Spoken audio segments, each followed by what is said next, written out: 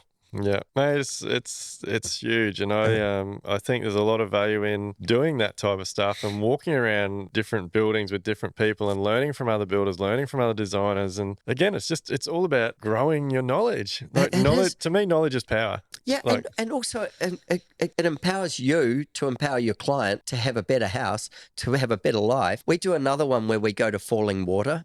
Yeah. Up in Pennsylvania, and if you can get a Steelers game in at the same time, that's something else. But you go into Pittsburgh, and then from Pittsburgh you go out to Falling Water, and Falling Water there's another place out there called Polymouth Park, which has a whole lot of Frank Lloyd Wright's apprentices' houses and a couple of his on them. You can stay in them overnight. Oh, mate, that'd be unreal. There's another one called Kentuck Knob, which is in the same zone. You're about 60, 70 miles out of town. Yeah.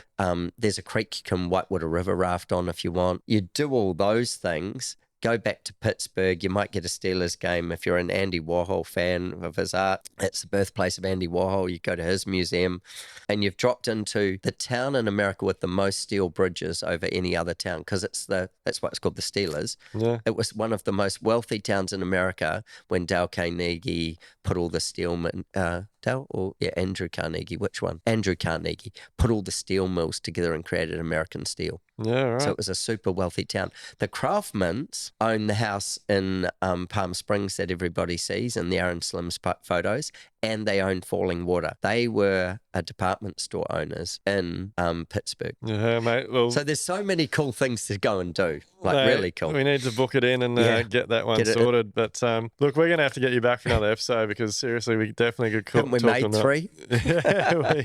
But yeah, look, I love your passion. I love your like your purpose and everything you're doing. Like there's so much more we can talk about, but we're definitely going to have to get you back for another one, mate. Really appreciate your time. You've driven down from the Sunshine Coast this afternoon.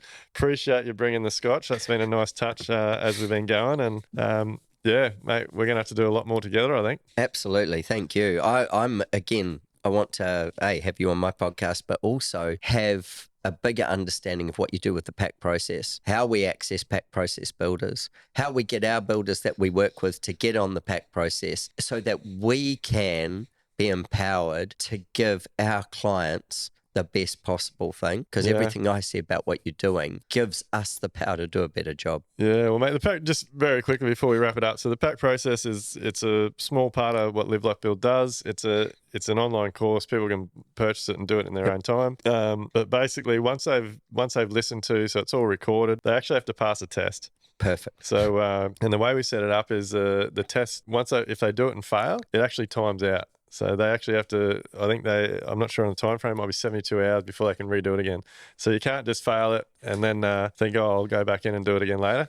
Yeah, so once you've gone through, you've passed the test, then we ask you to send you all your business details, and you actually get set up on a pack trained page on our website. So the worst part is we've actually had so many builders go through and do the process, and they haven't sent us our information, so we haven't got them all on our website. So it's growing. But yeah, look, I encourage all builders to do it. It's an incredible process. It adds so much value to your client and to the people you're working with.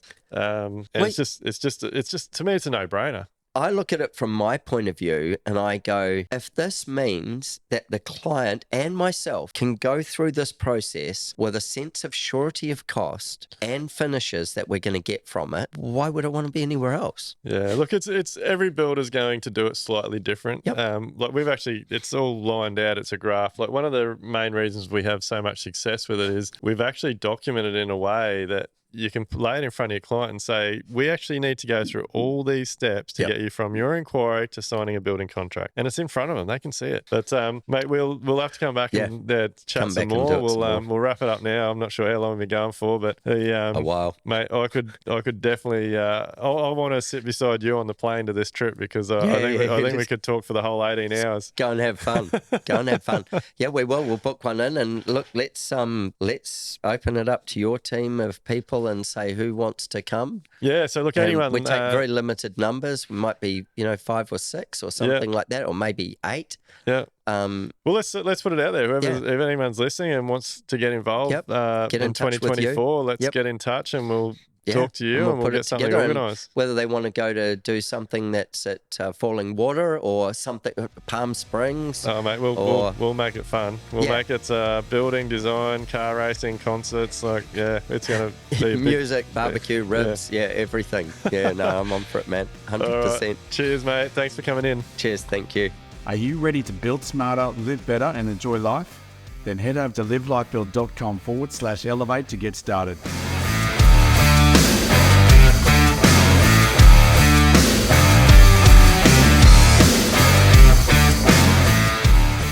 Everything discussed during the Level Up podcast with me, Dwayne Pearce, is based solely on my own personal experiences and those experiences of my guests. The information, opinions, and recommendations presented in this podcast are for general information only, and any reliance on the information provided in this podcast is done at your own risk. We recommend that you obtain your own professional advice in respect to the topics discussed during this podcast.